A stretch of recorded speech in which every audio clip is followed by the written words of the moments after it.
crafty friends, welcome back to the ScrapbookPal YouTube channel. I'm Dawn Pauley from D Pauley Designs, and I'm so glad you're here with me today. I've got some gorgeous honeybee stamp products on my desk, and I cannot wait to dive in. First up is the Lovely Layers Cathedral Die set.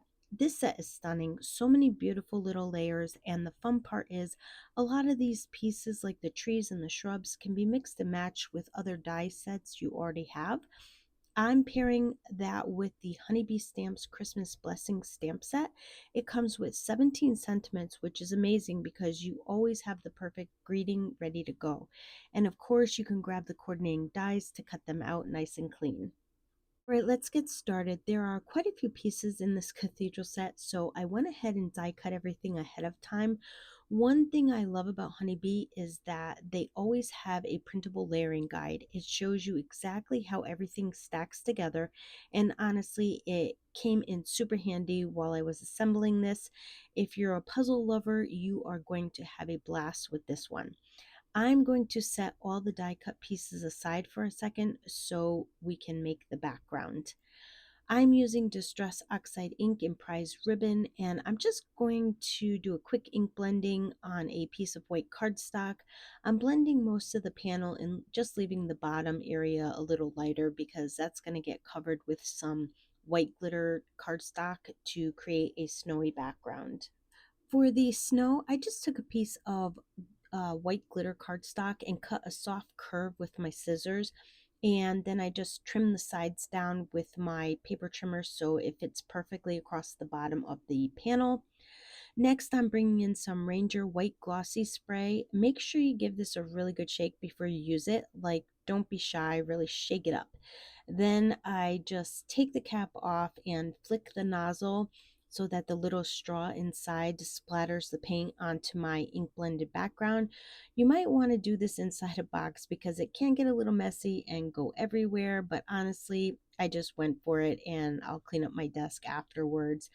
This is my favorite way to create that snowy, splattery winter background. It's quick and easy, and it looks so magical every time.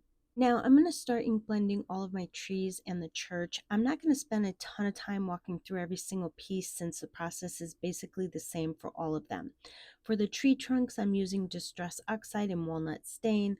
And then for all the greens on the trees, I'm ink blending Pink Fresh Studio Key Lime with a little bit of olive.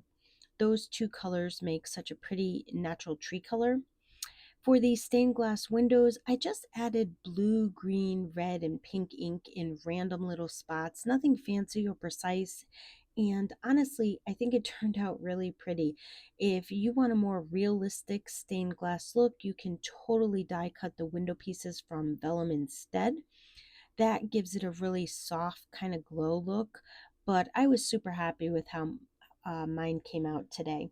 To finish off the church, I took a tiny bit of Distress Oxide Hickory Smoke and I lightly blended it around the white edges.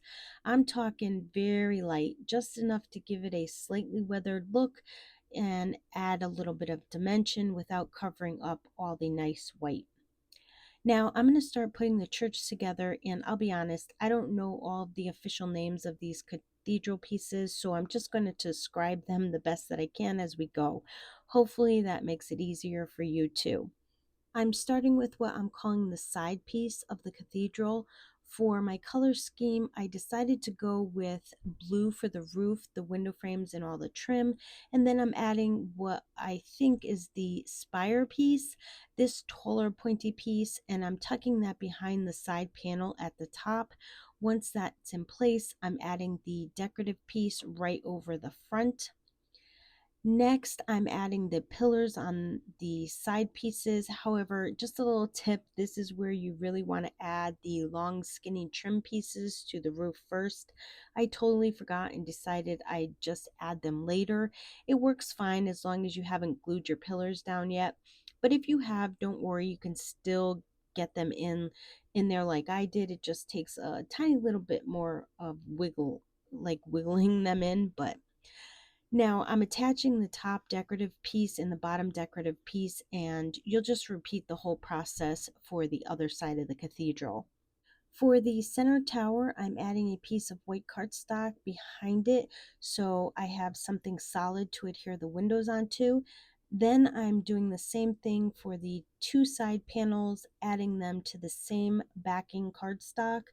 This just makes the whole cathedral easier to assemble as one big unit instead of trying to stick tiny pieces to each other. Next up is the door. I die cut mine in the matching blue and I'm adhering that to the front of the cathedral. And then I'm adding my colored stained glass window behind it and placing the grid layer right on top.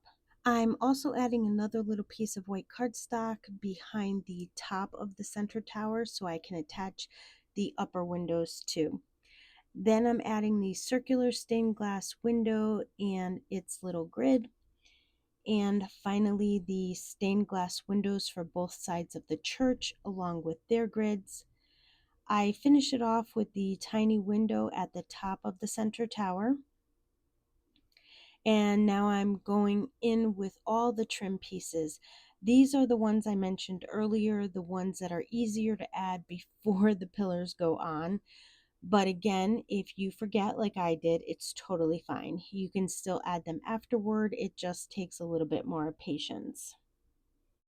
Finally, I'm adhering the last spire onto the top of the center tower, and then I'm placing the window piece right over it. And that finishes off the whole cathedral structure beautifully. I added some foam tape to the back of the entire cathedral and adhered it to my card front. Now, there is a long skinny piece included in the die set that you can use to secure all the pieces together across the front of the church. I didn't use that today because I already had everything backed with that larger piece of white cardstock, but feel free to use whichever method works best for you.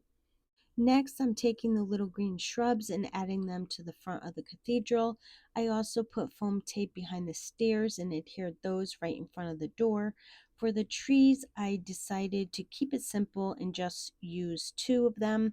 Each one has a top, a middle, and a bottom piece, and they're very easy to assemble. I added those on both sides of the church.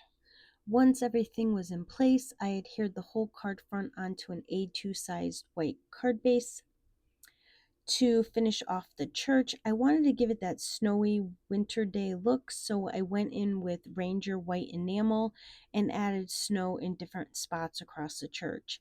You can add as much or as little as you want here. I definitely went a little crazy with it, but I love how snowy and magical it looks. And finally, I stamped my sentiment from the Christmas Blessing stamp set and cut it out with the coordinating dies. I popped that onto the front, and that completes my card for today. I absolutely love how this card turned out. This die set would even make a fun little craft project for kids to put together. It's like building a tiny paper village. Thanks so much for hanging out with me today on the Scrapbook Pal YouTube channel. I love for you to leave a comment below and let me know what you think of the card. If you enjoyed the video, please give it a thumbs up and be sure to subscribe to the Scrapbook Pal channel and follow them on their social media so you don't miss any of the amazing inspiration they share. And don't forget to check out their website for the latest new releases. As always, thank you for spending a little time crafting with me, and I hope you have a wonderful day.